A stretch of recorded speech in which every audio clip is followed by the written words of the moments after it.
Welcome back, Bobby. Today we're going to talk about the one-man band, the writer, artist, businessman, tech guru who does everything himself and doesn't need anybody else. Do you know any of those? Oh, one or two. Yep. One or maybe two? Two or three or four. Out Many. of, now what's percentage-wise, that's not very good, is it? Okay, no, that's not. And the biggest problem is the skills to do it all. Well, first of all, we're not necessarily talking about the creator. You can be a creator who completely controls your work. You can write, pencil, ink, color. You can do everything, and that's your. But that doesn't mean you don't need a team. No, a team's good because that way you don't have to specialize. And what I was is do it all. Is yes, creatively somebody can do it all, but then your next move is after you created it, what are you going to do with that project? Are you going to start building a fan base, start letting people know about it, travel, show it off? You're going to publish it? You're going to do it online? You're going to publish it for print? Are you going to take it to a distributor now that we have made possibly multiple distributors again? And just the very process of building your fan base in the first place so that people will be able to find your project and buy it. Okay. Exactly. Just one simple thing. I said social media, right? Well, yes. How many steps is there in social media? There's doing the post. It's building a fan base, reaching out, doing interviews, chats. If you do a podcast. And the thing is, all of this, if you do it all yourself, it takes away from the creative time. So if you're happy producing maybe one comic a year, then you're good. You can do it. But it's still a lonely job. So much of your time away from the creative aspect of it. You're a lot of your time away from it. You're spending a whole lot more time away from it, promoting it, than you are actually building your skills and creating. So this doesn't mean that you should not be involved in the literal business of it yourself. But it might mean that you need some help. I think it's good to understand all aspects of it, so that you can just follow through, you can learn, but it's great when you can bring other people in to contribute, because that always makes, to me, you're bringing in their knowledge, their ideas, their skill set, and on your team, and you're going to grow. One, if you can bring somebody in who understands maybe social media better than you, or understand the con system, doing conventions and stuff better than you, then you're going to get moving that far faster. You're not going to make all the mistakes and missteps. Well, you're going to make some, but you're going to make less mistakes and missteps, and you're going to get moving faster and quicker.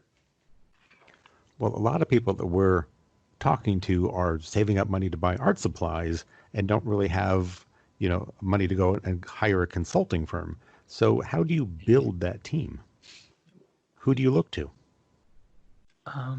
I probably you would start looking on social medias and start bringing people in who you want to find people to put on your team who believe in you and believe in the project, because it will go a long way in promoting it and getting the word out. A lot of the creators we know out there, they they're what we call mega fans to help them work shows, do conventions, be behind the table, watch the table while they're off doing panels.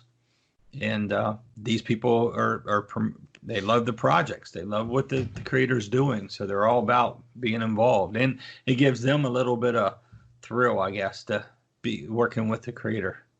A little bit of reflected glory, yes. But still, it's a valuable thing that they're contributing. And they really are a part of the success of that project. And then what is that maybe a mega fan or something like that brings a skill set to, they're huge on social media. Maybe they podcast.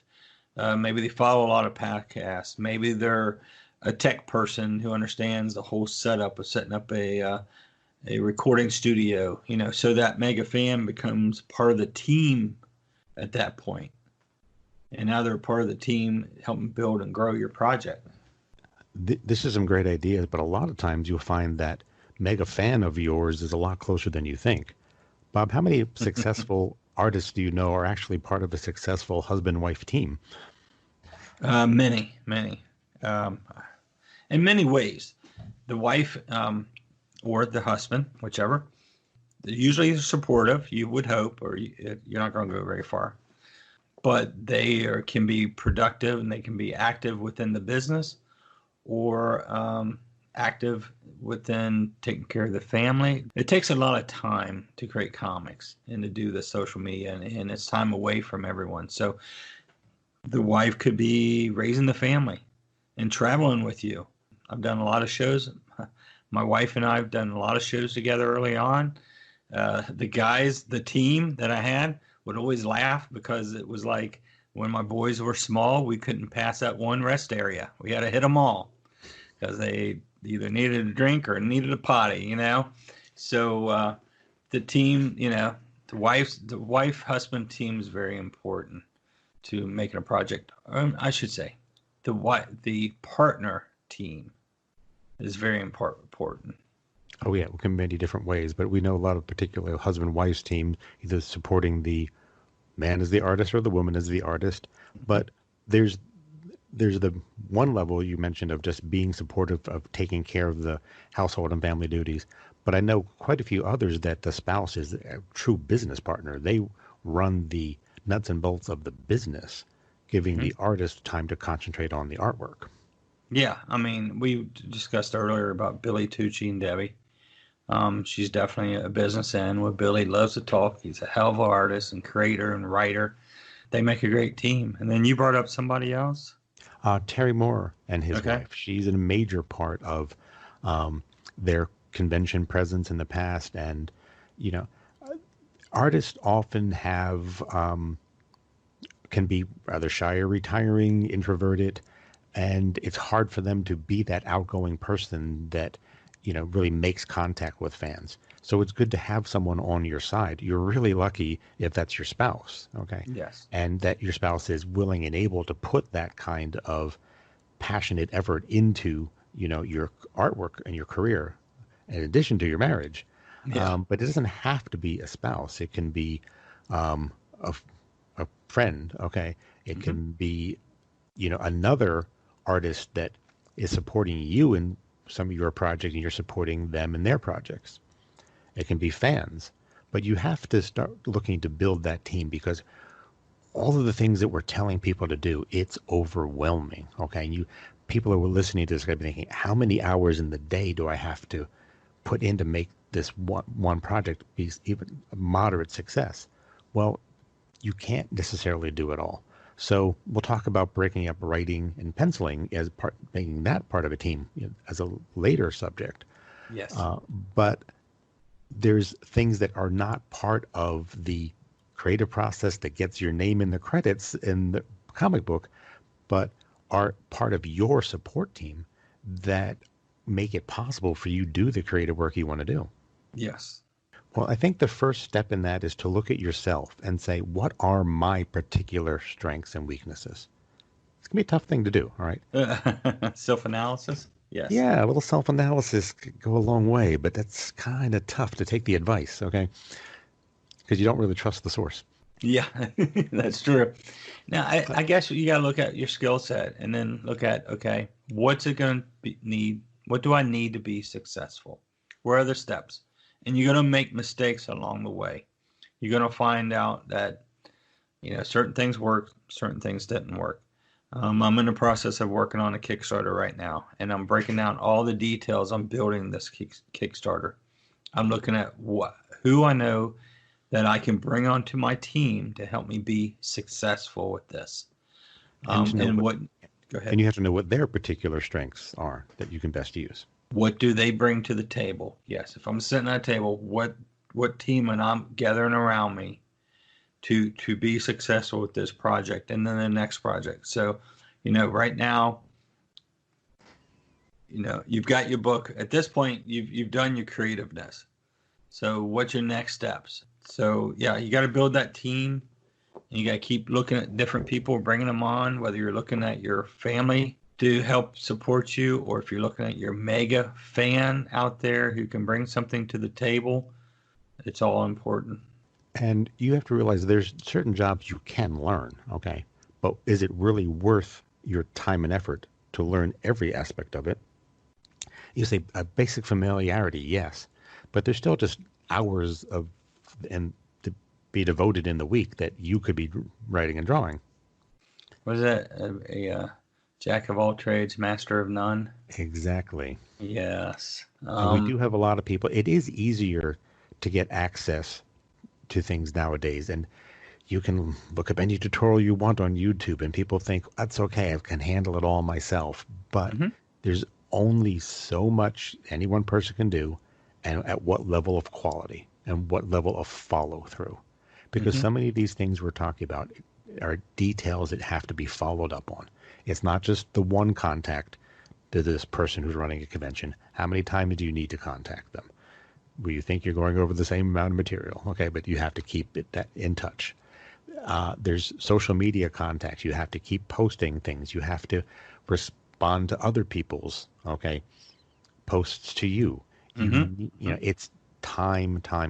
Even if you are the best person doing it, you may have to, and the most controlling of people, you may need to learn to delegate and to take some of that responsibility off of your shoulders and trust someone else to do it.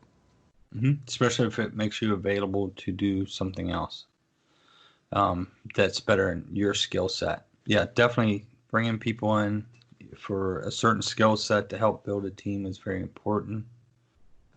And that collaboration can be invigorating. It can be invigorating to collaborate on your artwork, but also on your overall business plan. Those people can bring in new insights, new energy, okay, to help keep you going. You're interviewing people for your team.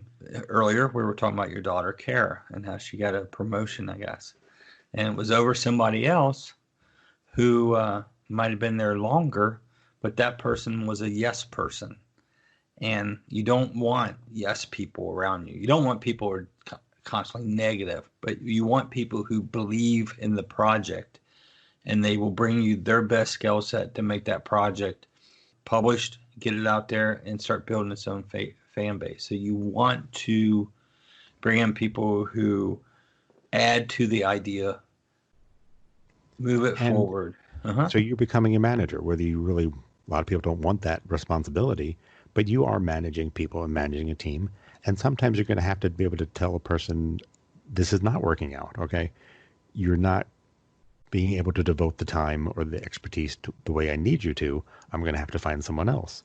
And no one wants to go through that, but you have to, because you're going to have some people who will volunteer but not really take care of the project. Well, that's where they're enthusiastic, but they're not really capable. You got to look at the end of the day. If you're just looking at somebody who's just a big fan and can't really bring any skill set to the project, then they probably don't need to be on the team. They're just part of the fan base, and that's great. You're going to hopefully have a lot of people at that point. But yeah, when you are looking, you're almost like interviewing people for the team. But before you even do that, you need to figure out what you need for your team.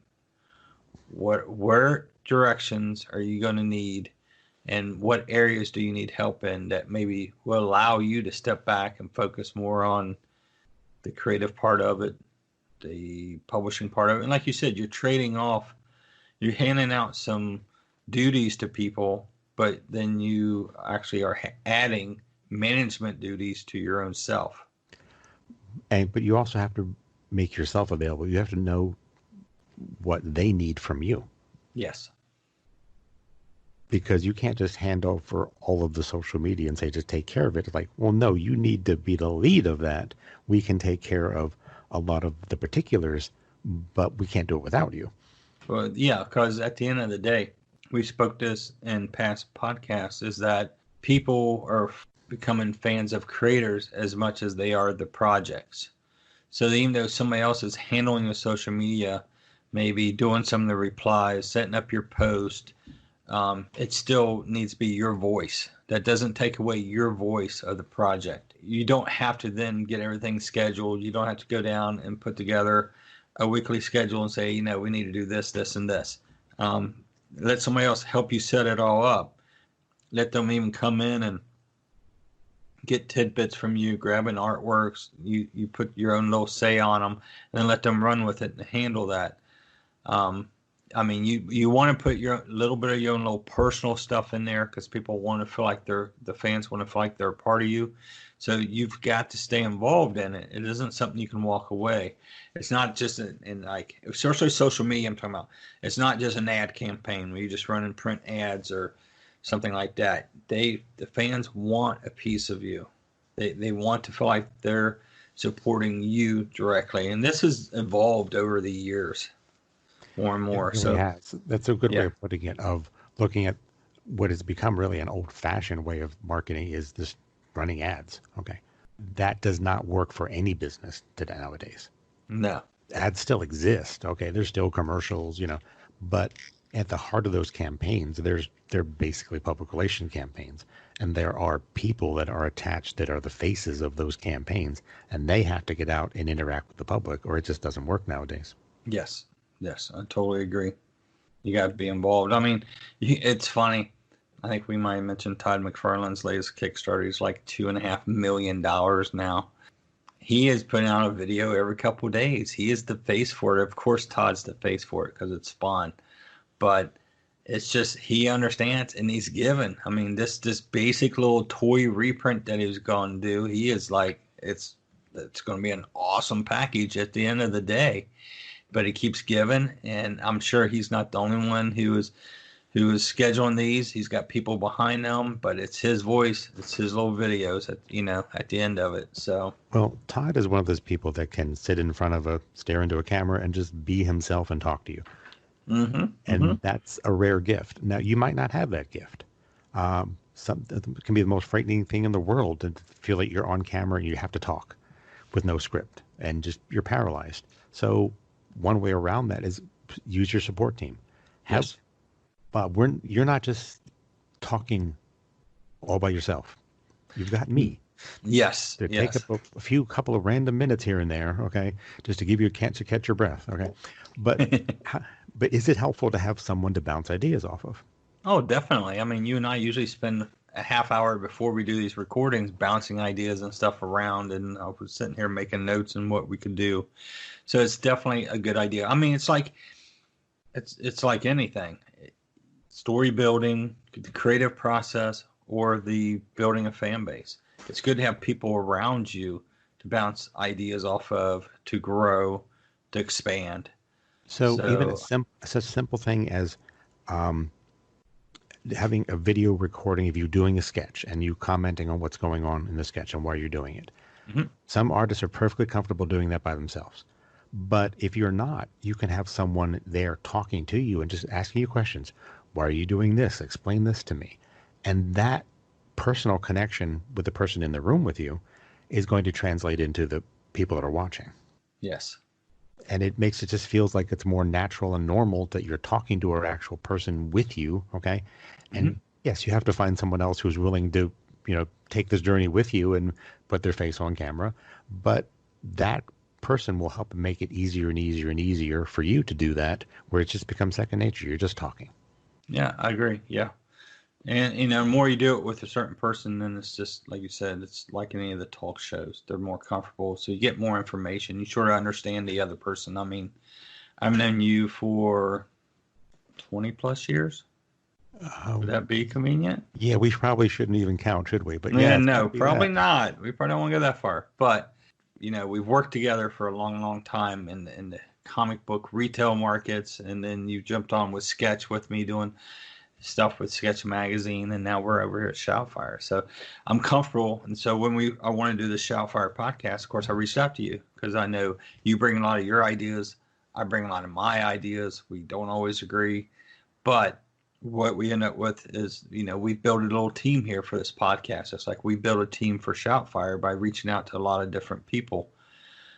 You want to do that. Mm-hmm. And sometimes being with someone you do not agree on everything automatically actually makes things better. I don't want yes men. I don't want them here. I don't want them at my retail business. I've got, but it takes some work. You want a pool. You want them to grow. You want them to grow out of being, to contribute.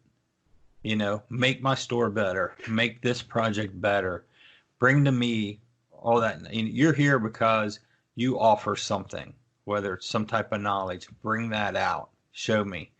That's your job as the director of this team or manager of this team, to bring everybody's out. And to talk back about being comfortable communicating to people. Mm-hmm. There's so many artists who do not like the idea of being on mic, let alone being on mic and camera and have fans watching them. It's just worst idea in the world, okay? Right. What's the number 2 fear in this country, Bob? I don't know. My number 1 fear is a blank page, but I don't know. The number 2 fear, okay, throughout the world actually, is death. Okay. The number 1 is public speaking. Wow.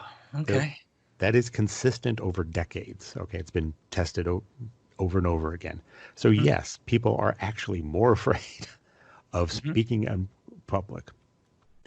I can see that. Death. So it's not if you are one of those people, okay, you're far from alone. All right.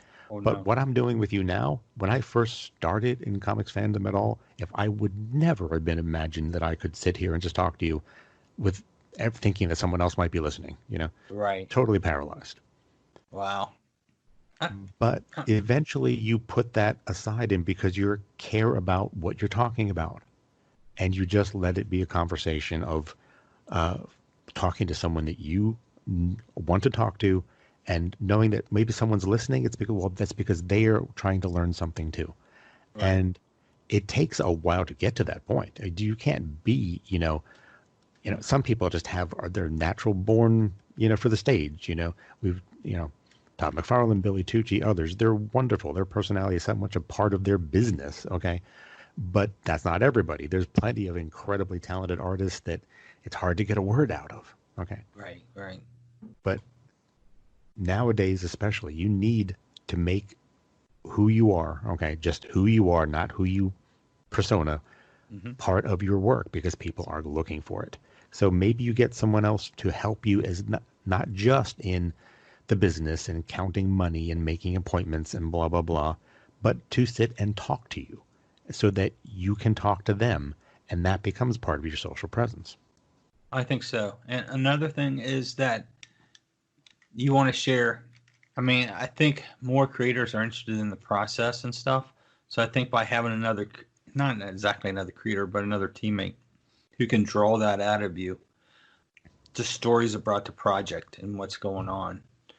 We were just discussing that I'm working on that Kickstarter project. So you and I were discussing about setting up some interviews and discussing that, which is totally different from this, the creative of that project. So it's important to bring somebody along to part of your team who sort of knows it and then can draw that information out of you for your fans to hear. But where do you find that person? If you're lucky, it's a spouse or significant other. If you're lucky, it's a family member. Okay. It's brother or sister. You'd be surprised how many people you can find at your local comic shop, okay, who would like to be involved in something like this. Oh, yes. Oh, most definitely. I thought about reaching out to a couple of different ones. And we still may down the road as we grow. But, yeah, it is finding that right person. You might find them online. You just got to reach out there, find some groups, get involved with them, and see what happens. Well, it used to be that this would have to be, in your hometown at least, but we're not limited to that anymore. No, not anymore. Well, I suppose we should stick to the planet. Let's be reasonable. The planet, keep everybody for now anchored on Earth. Okay. Just for now. I mean, for the short term. Okay, sounds good. But to sum up, you can't do it yourself, can you? No, you can't. Everything. It takes a team. And finding and building that team is going to be different for everybody. But if you haven't yet, it's time to start reaching out and finding that team, because they're going to take a lot of burden off of you, and also you're going to have a lot of fun with it.